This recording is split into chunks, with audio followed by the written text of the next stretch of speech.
Welcome back, everybody. This is going to be a pretty simple video in concept. There's been so many Switch accessories to release over the years, and this is just a selection of some of the ones that I thought were my favorite. Considering it's been so many years since the Switch has come out, to see really what Switch accessories for me have lasted the test of time. There have been so many Switch accessories over the years, and these are just some of my favorites that I've been actually using over the years. Alright, we'll jump right into the first must-have accessory to the Switch. Honestly, these were one of the first things I bought after I got my Switch because I just absolutely hated the Joy-Cons and I just absolutely despised them.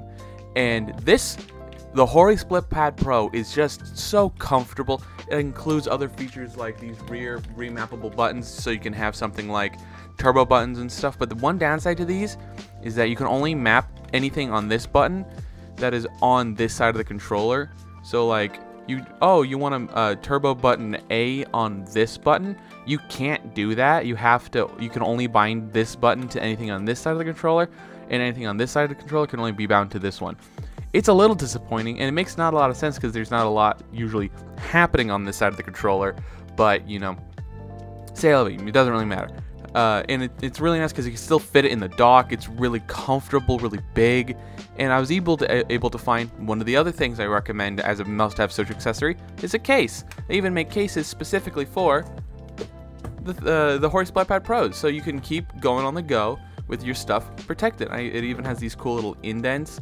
All of these, by the way, will be linked down in the description below if you want to pick one up yourself. And it's kind of hard to notice, but another must-have is a screen protector. This has a tempered glass screen protector from D-Brand, and it's just fantastic. High quality glass, definitely a lot better than the weird plastic screen that, you know, doesn't. It feels weird. Okay, the basic Switch screen to me has always felt plasticky and cheap, but throwing this like tempered glass screen protector on definitely makes it feel a whole lot better, a lot more premium. Strangely enough. This is just like my inner thoughts going kind of at the moment, just because these always felt, I just prefer having screen protectors on. But no, these are a fantastic addition. I got mine for $40, but I frequently see them on sale for $30, and they also have super cool limited edition ones. They have like these Pikachu ones, but like any of the like cool special ones are usually around $50. And if these are too big for you, they also make a mini version. I don't exactly remember what they're called, but they're like the Hori Split Pad like minis or something, and they're much smaller. They don't have like the huge paddles, but they do have like the bigger buttons and stuff. So if you think this is a little too big, they do have a smaller alternative that is still bigger than normal Joy-Cons, just probably not as comfortable as something like this. On to the next one. My next accessory that I picked up was this awesome all-in-one case. I picked this up a few years ago because I really liked that. I don't know if you all remember that Switch Lite case, the flip cover one that everybody was like really into, and I really wanted that, but I didn't want to buy a Switch Lite, and I had, you know, a normal Switch. So I was like, I wonder if anybody's made a flip cover for this one, and I found this awesome case by some random Chinese company, but like the flip cover is completely removable. Like, it's completely magnetic, so you can bop, bop, bop, bop. It's fantastic. And like, it feels really comfortable. It has these grips built into it. It's honestly really cool. And it allows you to have a greater degree of flexibility. The one downside to this case is it doesn't fit in the dock. As somebody who spends most of their time playing in portable mode though, I don't see that as a big downside. And the main reason why I got this was because when I was working at GameStop, I would want to take my Switch with me, but I didn't want to take the whole kit and caboodle, you know, the whole case, because that carries a bunch of my games, and I don't need that. I just play like a couple matches of Smash on my lunch break, or just pound out some new Super Mario Bros. Deluxe or whatever. And so and all those games are either digital or just throw them one in the chamber, you know. And I got this flip cover just because, you know, it's nice to protect the front, and I'm able to safely just throw this slimmer package right into my bag, and I have no problems or any worries that it's going to get damaged. And the nice thing about this, I don't have to take it off if I want to take it on the go. I can put it back in my normal case and it'll fit just fine.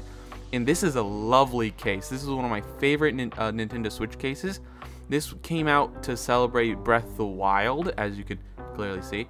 It's not real leather, but it feels so nice, and it has this cool Breath of the Wild like little medallion on it. It's super comfortable.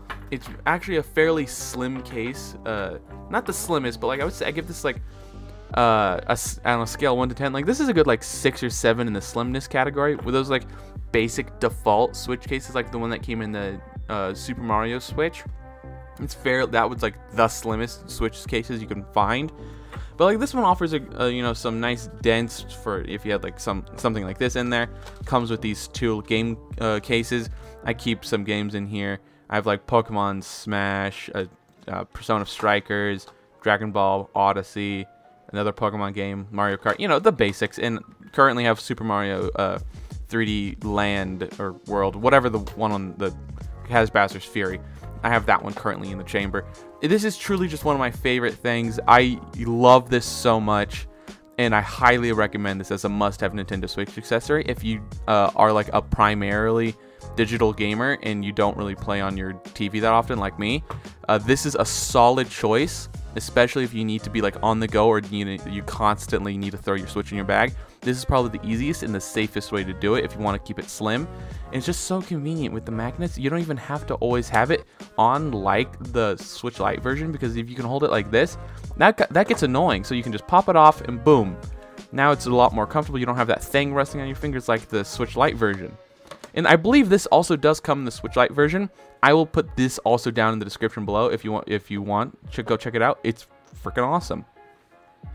Alright, the next accessory that I'm going to take a look at is probably not surprising. Is, you know, a different controller, you know, because if you're playing on your TV, you kind of want a more comfortable experience in the Joy-Cons. And honestly, the Pro Controller is amazing. This is super comfortable, kind of expensive. Not everybody can afford this option. An alternative solution, though, I found is the 8BitDo SN30 Pro Plus. This thing is so comfortable, perfect for 2D platformers, and just overall a solid choice. I even play Smash Brothers with this controller because I like using all the stick, you know, like smashes. I do that a lot. You can't. I'm not a great player, but like it's super fun and convenient. Just, you know, just to play some Smash on this thing. I play a lot of NSO on this. This is just a fantastic controller, classic design, and truly one of the best controllers 8BitDo has ever gotten. If you don't like the PlayStation style sticks, they do have an alternative called the 8BitDo Deluxe, which is more of an Xbox style layout, and it comes in multiple different configurations. You can get it like a just like Switch version. It even comes in a wired version for I think like $25.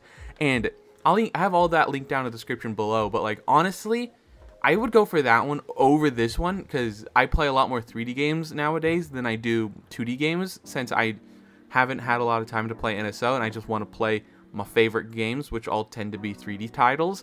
And so this isn't exactly perfect for all 3D titles because I always like, you know, finger collision. It's not absurdly comfortable when it comes to that. And these triggers just have a really long travel for the Switch, considering that the Switch doesn't respond to analog triggers whatsoever. Because like, oh, super cool and convenient if you use this on like a computer. Not super fun in other games like on Switch because they just don't respond to analog triggers. It's just not something the Switch does. And it doesn't make a whole lot of sense, in my opinion, because like these feel fine.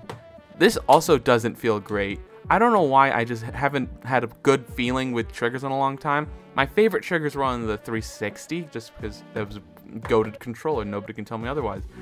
And out of these two controllers, it's really up to, you know, dealer's choice. You know, whatever you feel the most comfortable with or have the budget for. If you have the money for it, just get a Pro Controller. It'll be the simplest one to hook up. It's going to be the most reliable, and it's just built like a tank. This thing, it's amazing. If you want to save a buck and you prefer more 2D titles, get this one. This is awesome. It pairs well. It pairs with everything: PC, Android, iPhone, Windows, you know, Mac, and Switch. It's fantastic, and I highly recommend it if you need something more versatile. If you have, I don't have one picture here, the 8BitDo Deluxe is an alternative for if you prefer a different layout, but you like the, you know, you want to save $1 or $2. And if you want to save a lot of money, get the other one, the wired version, which is like $25. It's a great deal, and I plan on picking one up myself for my PC setup because it's just a deal that cannot be beaten. And I highly recommend this as a great Nintendo Switch accessory that anybody should have, because frankly, you shouldn't buy any like crazy third-party controllers. Like, I had a lot of problems with Power-A controllers in the past, and these I highly recommend as good alternative. This as a good alternative for a third-party controller. And this is a great first-party option, because there are some first-party options that aren't very good. Before we jump into the last recommendation for a must-have Nintendo Switch accessory, there's just a few options that I would like to mention that I don't have on hand currently. You know, some honorable mentions. The Anker Nintendo partnership collab power bank. That thing is fantastic. I don't have one on hand because they are kind of expensive, but it's the only Nintendo licensed and sanctioned external battery bank, because ever since the Switch docks killing incidents for the 5.0 update, I haven't really trusted any other device other than my official charger and my official dock. And that being the case, my only literal choice for official battery banks are the ones from Anker, and they come in 2 capacities, and they're like $60 and $80. Those things are incredibly expensive, and I just wish they were cheaper. But if you had to have one for your, a battery bank for your Switch, those are good choices. I think it comes in 10,000 and 20,000 milliamp hour capacities, and they both have multiple charging ports, so you can charge your other devices with it. And you can even charge laptops with them. So if you want a battery bank, I highly recommend that one. Link in description as always. And I just seriously think that is one that you should probably consider if you're constantly on the go and you need to charge your Switch. It's not a good idea to use like your phone charger. It's just not fast enough. And honestly, I just don't think it's a good idea. I've seen too many Switches die over the years to shit like that. Like, my brother's Switch died because he's like, I'm gonna just use my laptop charger. I can't find my Switch one. I'm gonna use my laptop one. And he plugged his dock into it and everything. It was stupid, and magic smoke came out. It was not good. Don't do it. Not a good idea. The last thing I want to go over is probably fairly obvious. You probably also can't really see it. Focus. It doesn't want to focus. Is a micro SD card. The micro SD card is actually super important, and it gotten just insanely cheap over the years, especially recently. You can get a 1 terabyte micro SD card for $50. I have mine on the way. Link in description. Because like, holy cow, 1 terabyte for $50. Like a few years ago, those were like $400, and now they're $50. NAND flash has probably gotten so cheap because like a 64 gig card like this cost me like what, $8? Like, it was crazy. And I bought this one for my sister, so I actually stole this from my sister's Switch. And it's just for example purposes because mine is super annoying to get at. This is like something I highly recommend, and it just truly like game changer. If you like having all your games digitally like I do, this is a must-have. I currently have a 512 gigabyte, and I'm at capacity. Like, seriously, I am maxing out space, and some games I can't even have installed just because I do not have enough space.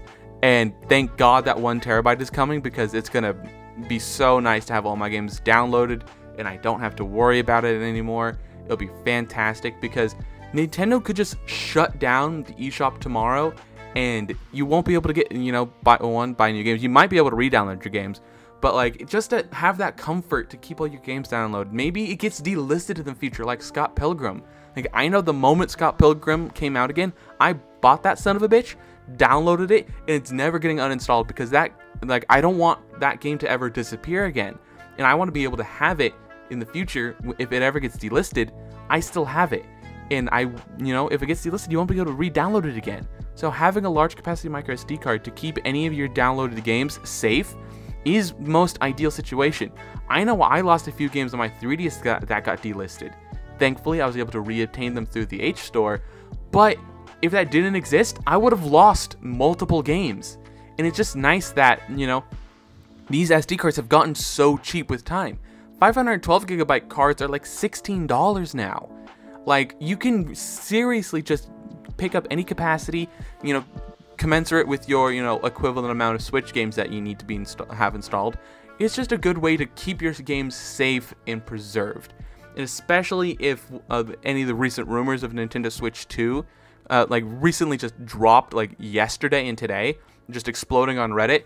Somebody saying like, oh, I've seen the Switch 2 and the Switch 2 will be backwards compatible. If that truly is the case, you might be able to even just pop this micro SD card that you have all your games already downloaded on into the next, the Switch 2, and have all your games already there, not having to re-download them or anything. It'd just be the most ideal situation, and just, for God's sakes, just get a bigger micro SD card. The Switch doesn't have much storage. That covers it for today's video. If you think I missed any accessories that I think you guys should get, leave a comment down below. I'd love to hear. I truly think that these are some solid choices, and I think if you guys pick up some of these accessories, you'd have a great time. It's really hard to complain.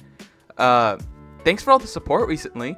I've noticed that my previous video just absolutely blew up.